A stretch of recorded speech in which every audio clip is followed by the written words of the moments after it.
A gente continua falando sobre a mega operação contra o crime organizado, que teve 42 alvos no coração do centro financeiro do Brasil, na Avenida Brigadeiro Faria Lima, aqui em São Paulo. Para entender os impactos desta investigação, eu converso agora com Nívio Nascimento, do Fórum Brasileiro de Segurança Pública. Nívio, obrigado por estar aqui com a gente no CNN Money.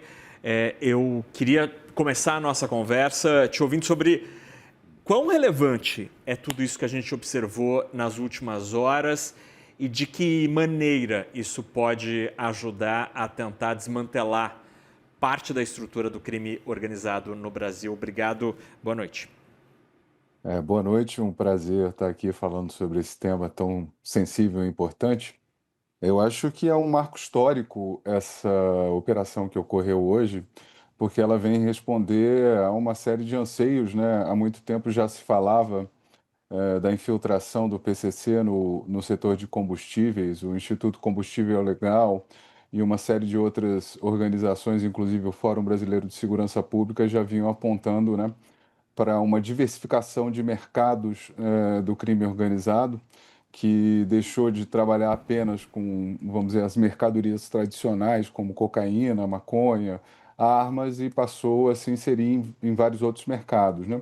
E o que a gente viu hoje foi um exemplo de que uma ação coordenada, com troca de informação, com uma asfixia, né, do ponto de vista financeiro dessas organizações, pode surtir grandes efeitos, né? Hoje a gente viu ótimos resultados, né, em termos de coordenação, em termos de bloqueio de ativos, em termos de entender toda a estrutura de financiamento e de lavagem de ativos, né, que o PCC usava. E eu acho que, como uma pessoa que trabalha na área, eu gostaria de ver isso e muito mais. Eu acho que o dia de hoje é importantíssimo, né, também, porque, embora falemos de PCC, que quando se fala de PCC, a imagem que vem são os presídios, são as ruas, né? Um dos epicentros, né, dessa operação foi a Faria Lima, né? Justamente onde a maior parte dos recursos vai circular, né? Nível, o que explica o sucesso aparente do que se conhece até agora desta operação? Por que ela é tão importante? É a primeira vez em muito tempo que várias instâncias de diferentes entes conversam na mesma página? É a coordenação que explica o alcance e o impacto desta operação? Eu acho que sim, a coordenação é evidente, né? A operação foi robusta, envolveu diferentes forças, tanto policiais, mas também órgãos como a Receita, né? E órgãos importantíssimos para enfrentar esse tipo de situação. Ela envolveu, como eu disse antes, o intercâmbio, a troca de informação, foi tudo bem planejado. Toda a questão financeira também, a investigação da Polícia Federal, que já vinha ocorrendo há muito tempo, né? E que contou com a cooperação de outros órgãos do governo federal. Eu acho que é aí que está a chave do sucesso, né? Porque é um pouco, às vezes eu vejo um pouco como aquela metáfora do elefante, né? Que as pessoas estão apalpando um elefante, mas ninguém sabe o que que é. Né? E quando você tem uma atuação coordenada, principalmente envolvendo órgãos de segurança pública, mas também órgãos tributários, sistema bancário, eu acho que essa é a chave do sucesso, né? E sabendo que não apenas o PCC que opera nesse mercado, e sabendo que o PCC também opera em outros mercados que não dos combustíveis, né? Eu acho que foi um marco importante nesse enfrentamento, mas nós ainda achamos que esse enfrentamento tem que ser ampliado da forma com que nós vimos nessa operação de hoje, né? Mas também abrangendo outros mercados, como de bebidas, né? Se você for pensar na infiltração dessas organizações criminosas, das facções do setor de bebidas, cigarros, medicamentos falsificados, aí você tem toda uma avenida, né, de atividades criminosas que caracterizam essas organizações atualmente, que diversificaram sua atuação, e especificamente lembrando que, tradicionalmente, o PCC e essas outras facções, etc., são conhecidas pelo tráfico de cocaína, outras drogas, armas, né? E quando a gente olha para o cenário atual, a gente vê essa infiltração muito bem planejada, sofisticada e atingindo e ameaçando vários setores da economia brasileira, né? Como a gente viu hoje nos combustíveis, né? Como em uma estimativa que nós fizemos, né, que o combustível, o setor de combustível dava mais recurso para o crime organizado do que a própria cocaína. Eu acho que essa operação de hoje ela mostra um pouco disso, né? E mostra que esse enfrentamento ele tem que ser feito olhando não apenas para alguns setores, né, mas feito de forma também olhando para a infiltração de maneira geral, passando pelas drogas ilícitas, mas também passando por esses diversos setores econômicos que a gente vê como pesquisador, né?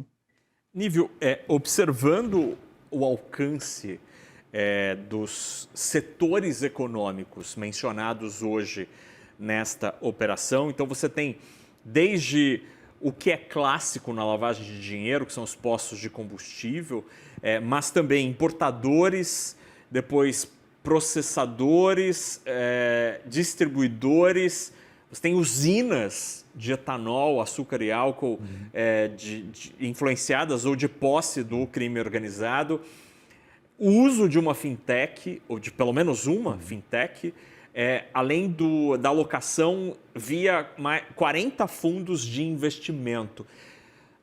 Uma frota de 1.600 caminhões, um terminal marítimo, né, de transporte, um terminal ali em porto para transporte de combustíveis. Dá para dizer que todos esses segmentos, o crime organizado, para além de lavar dinheiro ou de eventualmente fazer alguma adulteração, o que, vamos dizer assim, é comum no crime, o crime está começando a ganhar dinheiro em outras áreas que a gente nem imaginava, por exemplo, no mercado financeiro? Eu acho que com certeza a sofisticação do que a gente viu hoje, né? Que eu acho que seria a ponta de um iceberg, demonstra que a infiltração e a maneira de operação dessas organizações é cada vez mais sofisticada, né, atingindo diversos setores. Por exemplo, para deslocar um pouco essa questão, né, no Fórum Brasileiro de Segurança Pública, nós publicamos as cartografias da violência, onde a gente mostra toda a estrutura que essas organizações trouxeram para os narcogarimpos na Amazônia, né? Com tráfico de drogas ligado a ouro, desmatamento e toda uma estrutura logística muito complexa, com esquemas super sofisticados de lavagem de dinheiro, tornando essas organizações super poderosas e tornando elas uma real ameaça para o Estado de Direito e para a economia formal, né? Cada vez mais as pessoas que querem empreender negócios, né, dentro das regras, né, se sentem ameaçadas, né, justamente por esse crescimento e essa sofisticação e esses tentáculos, né? Tentáculos que eu diria que não são apenas do PCC na imagem tradicional, mas Okay. também o PCC da Faria Lima, né, como nós vimos hoje, né? Não, uma das consequências, Nível, não sei se você acompanhou mais cedo aqui no jornal, são as ações, por exemplo, de companhias que são donas de postos de combustível. A ação da Ipiranga subiu hoje quase 9%. A Vibra, dona dos postos BR, 5% de valorização. Você tira este concorrente da frente, obviamente, o teu negócio renasce, né? Porque passa a ser uma concorrência normal, lícita. Nível, olhando para o estágio em que as grandes facções criminosas do Brasil hoje têm a sofisticação da sua atuação muito além do tráfico de drogas, como você muito bem nos explicou, dá para fazer algum paralelo com o que se tem no mundo? Dá para comparar, por exemplo, com a atuação das máfias na Itália, do crime organizado no Japão? Existe algum paralelo com o que a gente tem hoje aqui no Brasil? Olha, nos fóruns de discussão que eu participo, uma comparação frequente tem sido com o México, né?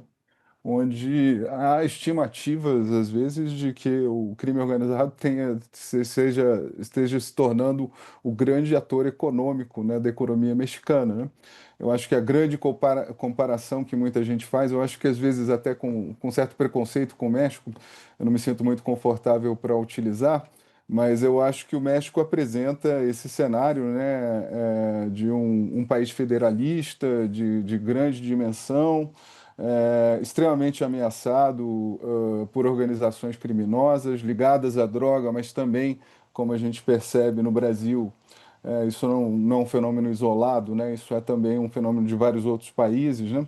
Mas organizações que começam a se infiltrar em estruturas de poder, né? Que ganham na sonegação, mas também esses negócios acabam dando dinheiro, né? Lícito, né? Então, o que a gente vê muitas vezes, né, nas investigações e nas operações contra tráfico de drogas, organizações que compram áreas, fazendas, né? E também uma questão importante aí, que além de congelar esses recursos, especialmente materiais como carros, etc., é importante revertê-los, né, para a sociedade, né? Porque um desafio aí também além da recuperação desses ativos, né, destinar eles novamente para um uso social, né? Porque eu acho que muitas vezes falta muito dinheiro para o campo da segurança pública, né? E como a gente viu na operação de hoje, né, isso poderia fortalecer uma resposta extremamente coordenada do Estado, né? Com um COAF forte, né, com uma Polícia Federal mais fortalecida, porque o que a gente vê de recursos, né, nessa operação de hoje, né, que imaginando também que há vários outros esquemas em vários outros estados brasileiros, né, eu acho que é bem importante pensar em como reverter esses recursos para um enfrentamento do que mais nos interessa nesse momento, que é essa infiltração das organizações criminosas, né? Nível, muito rapidamente, em 30 segundos, é mais efetivo uma operação como hoje do que prender um grande chefe de uma facção criminosa? E você teme alguma retaliação do PCC, como, por exemplo, aconteceu quando operações muito fortes foram feitas nos presídios? Bom, ponto um, eu acho que foi muito acertado justamente por isso, né? Porque muitas vezes a gente vê essas operações muito centradas em prender o chefe da quadrilha sem que haja, sem que se desmonte o esquema, né? Hoje foi realmente uma resposta abrangente. E a segunda pergunta, desculpa, eu me perdi. Não, se você teme, como pesquisador, algum tipo de resposta, de reação de facção que, por exemplo, reagiu quando houve endurecimento, uma tentativa de desmantelamento da organização dentro dos presídios, como a gente viveu em São Paulo há mais de uma década. Olha, sem ser um especialista em PCC, em presídios, né, mas eu acredito que não, né? O quadro é muito diferente do que a gente viu do PCC há alguns anos atrás. Eu acho que foi uma operação de desarticulação que naturalmente vai gerar todo um processo de reestruturação, imagino, dentro do PCC, né, para tentar se recompor, porque eu acho que o que aconteceu hoje foi perda de recursos significativos, né? Mas há outros mercados que o PCC explora, né? Mas eu não vejo, talvez, uma reação vindo de dentro das prisões imediata com relação a essa operação. E ligando com o primeiro ponto, porque ela partiu de elementos muito sólidos, né?